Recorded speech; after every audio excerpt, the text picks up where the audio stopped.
rocked Mexico City. Live at Baton Rouge Proud, you're watching Local 33 News at 10. Good evening. I'm Tisia Muzinga. Thank you for joining us here on Local 33 News at 10. The Baton Rouge Walmart store are among 4,700 locations nationwide to host Walmart Wellness Day. The company teamed up with the American Diabetes Association to support customers whose screening indicated a greater risk of diabetes. I feel like a lot of people are intimidated by healthcare nowadays because it is so costly. So when you have things like this at your local Walmart where you can just come in when you're grocery shopping, get your glucose checked, get your blood pressure checked, and just to see if there's anything that you need to evaluate, I think that gives people peace of mind knowing that they could just walk in and do this. It's no cost, nothing. Get your eyes checked, get your vision screened, and find out more information about the things that we do offer you. And you never know, some things are not as expensive as you think. And Walmart holds a Wellness Day 4 times a year. After being canceled last year, the Hot Air Balloon Fest is back in Ascension Parish. In 2015, the festival had more than 50,000 people. There were also food, music, amusement rides, and more. Now, despite the weather, things like have been picked up. I think today means to me more than most is connecting with my community and just really have a fun time, because I know a lot of things are happening in this world, and I think it's a good time for people to come together and just really calm down from life and just have fun. Now, tomorrow is the last day of the festival. If you plan on attending, the cost to enter is $5, but children under the age of 13 get in for free. Today, the Louisiana Department of Wildlife and Fisheries hosted a National Hunting and Fishing Day at Waddell Wildlife Refuge. Many children were given the chance to try their hands at boating, shooting skills, and more. So once you get coached properly, it gives you confidence that, you know, I've achieved something, I can do something.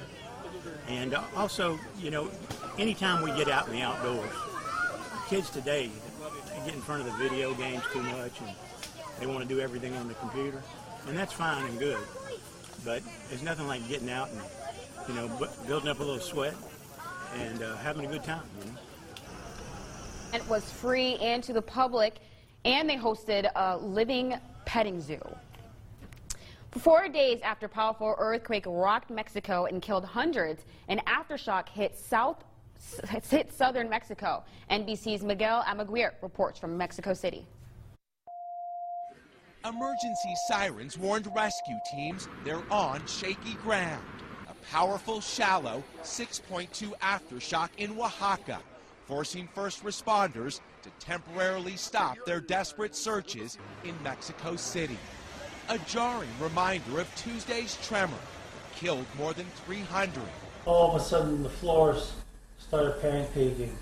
Boom, boom, boom. Wesley Boxey and his wife Elizabeth made it to the roof of their apartment during the quake. Here is what it looked like before the tremor. This is what's left now. I was shaking a lot more violently than I have ever seen before. Elizabeth was buried this morning. Stories of heartbreak and tales of incredible survival continue to play out here. But now, 4 days later, being pulled from the rubble alive would be a miracle.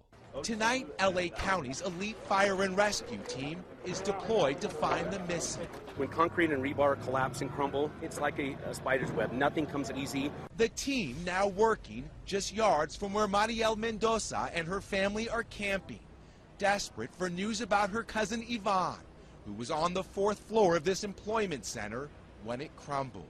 It's really tough for everybody, not only physically, but mentally, emotionally. The desperate clinging to hope as every day, precious time slips away.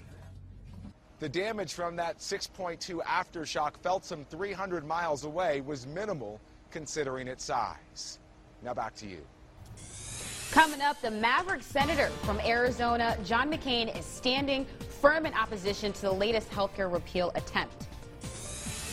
And we still have 2 named storms over the Atlantic Ocean, Lee and Maria. One of those is strengthening and one of them is weakening. We'll update you on both those coming up in just a bit.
You're watching Local 33 News at 10 with Lauren McCoy, Mark Stitz with your Storm Tracker team forecast, and Morgan Beard with Go Nation.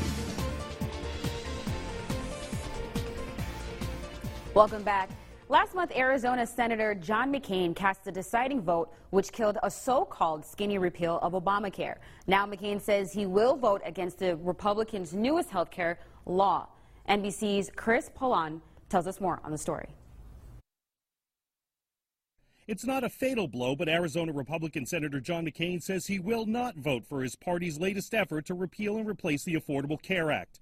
McCain says there are too many unknowns for him to support the Graham-Cassidy bill, and in his statement called for a bipartisan effort to fix Obamacare, writing, quote, "I believe we could do better working together, Republicans and Democrats, and have not yet really tried." McCain, as we saw in his lengthy statement today, is just has issues with this bill. He said he can't in good conscience vote for it. McCain joins Kentucky's Rand Paul in opposing the bill. One more Republican no vote and the bill would be dead. Maine's Susan Collins says she's leaning towards voting no as well. Earlier this week, President Trump projected confidence that Republicans' 7-year effort to repeal Obamacare would finally happen. Friday night at a campaign event in Alabama, Trump downplayed McCain's defense.